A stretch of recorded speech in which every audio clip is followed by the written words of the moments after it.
Hello and welcome to the Joe Ligato Show. I'm your host, Dr. Joe Ligato, and today we're going to be reading an article from Sputnik Globe, and that is a Russian news source. But we like to, on this channel, read and review and provide commentary on a variety of different news sources from a variety of different angles. And this article is from Pepe Escobar, who this channel is a very big fan of Pepe Escobar and his work. And the article is on Russia's new roadmap for a multipolar world order. And so I'm using reading view, so it's a little bit messy here. It just makes it easier to actually record. But the first paragraph there says, the St. Petersburg International Economic Forum is not only the premier platform for discussing everything that matters in business and geoeconomics concerning Russia and the wider Eurasia. It's also a privileged space where trends of the past, present, future are explored in detail. A microcosm of multipolarity at work, the business program, is usually an intellectual feast. It's impossible to convey its breadth and reach in only a few lines, not to mention the exhilarating atmosphere of jumping from room to room in search of the perfect expose. What follows could be regarded as a sort of incomplete greatest hits of Thursday, June 15th sessions, packing enough punch to drive multipolarity heavy debates for weeks, if not months ahead. So I did a very long, extensive review of Vladimir Putin's keynote remarks at this event.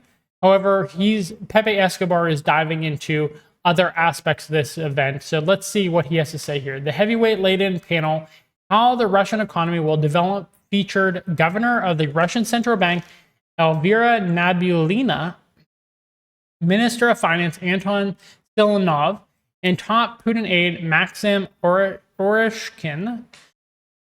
The unflappable Nabiullina stressed now interoperability will help the Russian paying system to be integrated in the global system. Okay, so they're creating alternative parallel systems to the Western system because the Westerners, such as America, are using their system in order to screw over other countries whenever it's necessary, whenever they view it as necessary.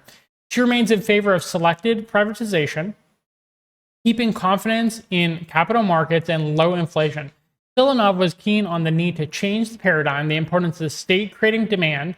Okay, so what they're talking about there, I believe, is that the state has to decide the directions for the economy, and so they have to provide incentives in the directions that they want the economy to go. And so I view the government, the state, as kind of the gardeners for a tree or a bush, and they have to prune it in such ways that it grows in ways that are conducive for making a prosperous bush instead of just growing haphazardly everywhere.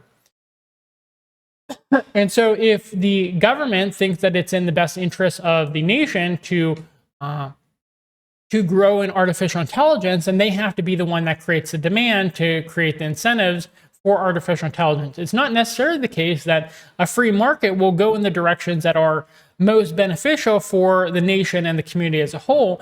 In actuality, what ends up happening is they end up exploiting the populace because they have very short-term focuses. So you see that in the West, where they're focused entirely on things like creating new pharmaceuticals in order to get people addicted to it, to create more demand for the pharmaceuticals. And so it's an endless cycle of exploitation of both their own people domestically and of people internationally. And that doesn't particularly work. So you need to have the state create demand in certain areas that meet the demand in order to create a functioning society. And so these are countries such as Russia and China that have a forward-thinking view, strategic planning for the future. Okay, and the need to reduce subsidies. Macro stability is important, but we should not overdo it. Oreshkin agrees the government should get rid of assets it does not really need. A de-dollarization panel debated the plausibility of transitioning from the US dollar towards a fundamentally new supranational currency overseen by a consortium of states operating on principles of partnership. Okay, so what they're talking about there is probably BRICS, creating a BRICS currency. That's essentially what's being discussed at the heart of both the Eurasian Economic Union and BRICS, okay? I think if that does occur, it will be through BRICS and not the Eurasian Economic Union. The future of Russia was at the center of the Horizon 2040 debate. Andrei Berezkov, president of the Technological Sovereignty Exports Association and professor at MGIMO, stressed how in 2024, Russia holds the chairmanship of BRICS. Oh, okay, that's actually very interesting because I believe next year is going to be super, super important for the world, and having Russia at the head of BRICS during that year is going to be, I think, a big deal. It's time right now to turn it not only into an alliance of equal partners, but also a financial, technological, and economic force. Okay, so this is sounding closer and closer to an actual alliance. Alexander Dugin engaged a stunning presentation explaining paths towards development in parallel to how Russians should understand identity. The interesting thing is, I would actually say Russia, even more than China, is actually kind of the central force of BRICS, which is interesting to think about. And the reason I say that is because I consider them to have relatively equivalent levels of relationships with essentially all of the powers in BRICS, such as Iran, Saudi Arabia, South Africa, Argentina, all of those countries, they have relatively similar relations with. However, it looks like India is far more in favor of Russia than they are of China. And so having Russia at the helm of BRICS during 2024, which is, I think, going to be a pivotal year, that's actually a really big deal because they're probably the biggest force for the kind of centralization, unification of BRICS of any of the countries there. I don't think any other country has the same influence to unify them as Russia would. So this is really interesting. Okay, so Alexander Dugin, someone on this channel that we highly admire and we review his work in detail quite frequently, engaged in a stunning presentation explaining paths towards development in parallel to how Russians should understand identity. Okay, so that's interesting. Talking about the nation's identity and how it's related to an individual's identity within the society, et cetera, et cetera. That's things that in the West we should be talking about far more, and we just don't. That led to an inevitable critique of ethnocentrism. The West chooses itself as the only subject. It holds a system of values deemed to be universal that everyone must follow. Okay, so they're trying to transcend the tribalism that has taken over the West to a large extent. They call it identity politics in the West, and I can tell you from firsthand experience that it completely controls the academic educational institutions within Western society. And because education trains the leaders of all other sectors of society, then that means that it's trickled down to other elements, other institutions within Western society. The West chooses itself, blah, blah, blah. That's the West as a whole of mankind, coupled with a drive to desubjectify the rest. Global subjectivity of the West is built in. Okay, so when he's talking about the global subjectivity of the West, he's talking about the complete hypocrisy the West has when it comes to really any issue. I mean, when you just put in contrast how the West treats Crimea versus how the West treats, say, Kosovo, or how the West treats Palestine, and it's very clear that the West has separate standards for any area that it has interest in compared to any areas that other countries may have interest in. And so when it comes to Crimea, they can have a completely opposite standard than a Kosovo or a Palestine. It's awful, and other countries in the world are starting to recognize it. Dugin described it as a virus developed over centuries. Integration in the global West, according to Dugin, leaves Russia without a future. I completely agree. Rather, Russia should declare the West to be one force among several. And Dugin talks in other articles, which I comment on, about how there are 7 civilization states, with the West only being one of those 7, and the other 6 really being in opposition to the West.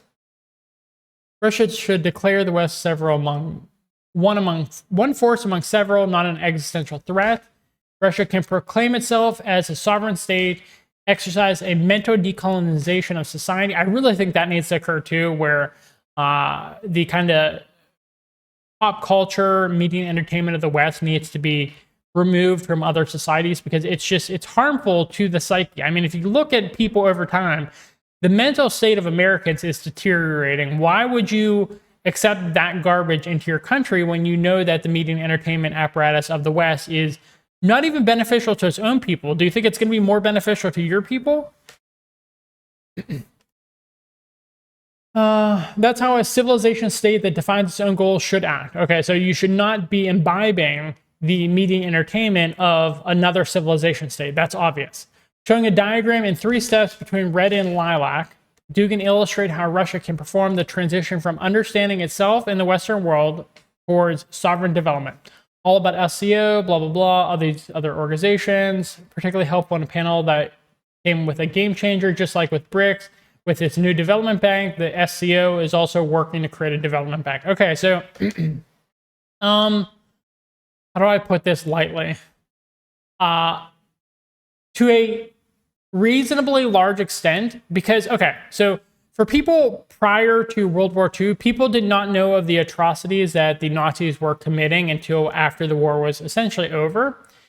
And so a major factor for World War II's occurrence was not the atrocities that the Nazis were going to be committing, because they didn't obviously know that they were going to commit those atrocities. But a major reason for World War II was the fact that Nazi Germany was decoupling from the banking system of America and of the United Kingdom, and that dominance of the banking system. And so they were decoupling from that. And America was not allowing that. The United Kingdom was not allowing that. And any other time throughout history, such as with Libya, where they tried to decouple from the banking system, the financial sectors of the West, that was not allowed. Obviously, you saw what happened to Gaddafi. Terrible, terrible things that I don't even want to talk about on this channel. And so anytime this has occurred in the past, it's led to a violent response from the banking cartels, as I like to call them. And so the fact that these various banks are being created by BRICS, by the SCO, tells you that this is only going to lead to a violent response, because the Western world is propped up and is led by the banking cartels, and any direct breaking from that by SCO, by BRICS, is going to inevitably lead to a response, because that's necessary in order to maintain its control over the international system. Okay, so SCO is also working to create a development bank integrated into an open world economy against sanctions. That's going to just destroy the banking cartels of the West. The SCO Secretariat in Tashkent already works as a forum for local and Central Asian governments. This is a true multilateral organization whose members are already responsible for no less than 2/3 of the global trade cargo turnover. Okay. Potential of the international north-south transportation corridor, he said, is unbelievable. He reminded everyone of Russia recently signing an agreement to build a missing part of the INSTC in Iran. Global strategic Kazakh-China border. Okay, so next, much awaited BRICS discussion examined how different mechanisms may improve socioeconomic sustainability. Enormous potential is to be explored by the African Continental Free Trade Area. So bringing Africa, particularly sub-Saharan Africa, into BRICS is extremely important, because that is another area where the United States and the West exploits the populace in order to extract its resources. Okay, the importance of good quality logistic chains, that's extremely important. Good quality logistic chains, supply chains. And countries are starting to realize this, that you can't have potentially hostile actors within your various logistic and supply chains. And so they're reorienting, creating parallel supply chains in order to deal with the fact that in some cases it's going to be inevitable that the West is going to cut them off from certain aspects of the supply chain. As foreign trade is fundamentally based on sea transportation, BRICS and future BRICS Plus members will need to do their homework on port infrastructure and road improvements. And China realizes that foreign trade is based off of sea transportation. And so they've focused on building a navy, which I don't think is immediately something you would think of for China, because China has such a huge population. You'd think they'd focus on the army. But China recognizes that if they're going to become a mercantile trade type of power, then they need to make sure that they have the strongest navy possible, and to a certain extent, the strongest air force possible. And so they have different, if you want to think of it as kind of a tech tree, if you're talking about strategy games, they have a different areas of the tech tree that they are researching, that they are exploring, that they are specializing in, compared to, say, a Russia, which has to focus more on land warfare in order to compete with the United States and its puppets in Europe. And so we need to start thinking about this as a world war. These are the opening stages of a world war, and these countries are figuring out different ways to fight in these various theaters of the conflict in Eastern Europe, in the Middle East with the Judeo-Islamic War of 2023, in the South China Sea, with Taiwan either being independent or being absorbed back into mainland China, et cetera, et cetera. Okay, not to mention curtail red tape. Companies spend 50% of total time in transit shipment. We need to speed up the process of crossing borders. Okay, so if you have countries that work well together, they can speed up the time of crossing borders. They can remove that red tape. A key question was posed when there will be a made in BRICS. Okay, so instead of made in China or something like that, made in BRICS, not before the harmonizing of technological regulations, as it's already happening with several groups working between China and Russia. So China and Russia are key to the BRICS alliance. And you're seeing that if they're going to be having things that are made in BRICS instead of made in specific countries, that's a unification of their various economies to a very large extent. You're seeing this unification across multiple different dimensions. And it's pretty similar to some type of hybrid between the European Union and to a certain extent NATO, where I can clearly see that if say an Iran or a Russia is attacked by NATO, then other members could potentially be joining in. And so it is starting to look more and more like I would say it's like, right now it's like 90% trending in the direction of European Union, and then say like a 10% or even less than 10% trending in the direction of NATO. And then it's trending in other directions for the rest, if not 10% NATO direction. So it's a unification. BRICS is unifying in ways that it didn't, say, a decade ago. An immensely important roundtable focused on the INSTC with representatives from Iran, Pakistan. Okay, let me skip to good parts. Okay, so the Iranians were keen to stress that Iran considers an enormous logistical potential for... Okay, so they think Iran has enormous logistical potential. I mean, I could see why that would be the case, just because of how centrally located they are on the Eurasian continent and how centrally they are located if you factor in Africa as well. And so if you're talking about a logistic hub, either sea-based or even more importantly, land-based, then yeah, Iran is extremely important. Okay. So Eurasian, Southeast Asia interlink carries immense potential in transportation, logistics, digital economy, and of course payment systems, bypassing US dollar. Okay, so you're seeing even more partnerships to bypass US dollar. Okay. Russia's representative at ASEAN stressed how the time is now to set up ASEAN as a hub of global growth. Okay, so that's a Southeast Asian grouping. Work towards a joint tax environment. Okay, so that's removing some of that red tape and invest in transport connectivity. Okay, so that's to bypass sanctions from the United States, all that within the crucial framework of mutual settlements in local currencies. The Philippines, meanwhile, is keen to build itself as the ideal gateway of the EAEU to reach ASEAN. Ooh, that's really cool. So I'm living in Philippines right now, and I do believe that Philippines really should be a hub of trade. It's really tragic because a few decades ago, Philippines was actually more prosperous than South Korea, and now South Korea far exceeds the Philippines. Philippines, it's made up of a ton of hardworking people, really kind, good people, and they're just not given the treatment that they should be. But again, they're another one of those American, essentially colonies still, and America just treats them extremely poorly and doesn't actually work on helping to benefit the country.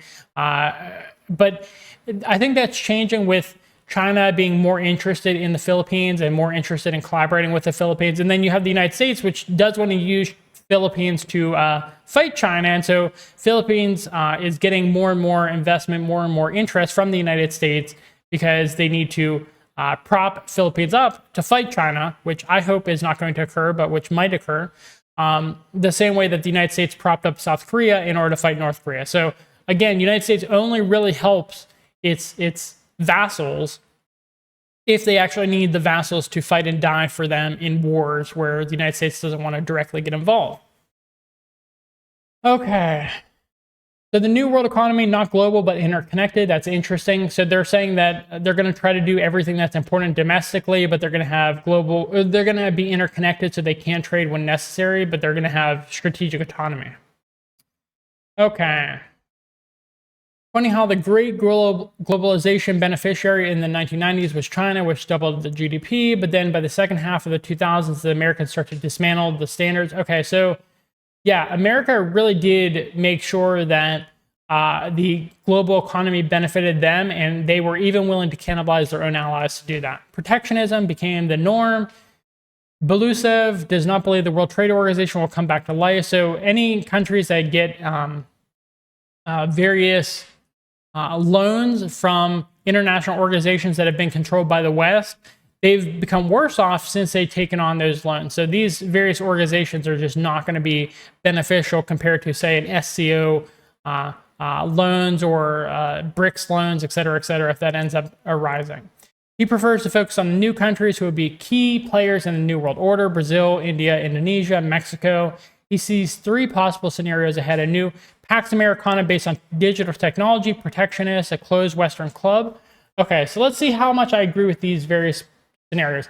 I don't think Pax Americana is going to happen at this point. America is just too far into decline, so I don't see this closed Western club, protectionism, digital technology being very successful, with the use of force basically regimented against China. A regionalization around centers of development, okay, such as China, India, and Vietnam, or control chaos submitted to the food crisis and the water resource crisis. I don't know how much I agree with these things. I mean, the regionalization around centers of development may happen, but I do think there's going to be a lot of unification around BRICS. And the control chaos, I mean, I think that's going to happen in the short term, because I do think that World War III is looking more and more inevitable by the end of this decade at the latest. Okay, so let's see. China, of course, is at the center. Its biggest trade partner is, in fact, ASEAN. Okay, so Southeast Asian nations. So people think that China is dependent on the United States, and it's just clearly not. It has much bigger trading partners now. If you asked a decade ago, maybe that would have been different, but that's not the case now.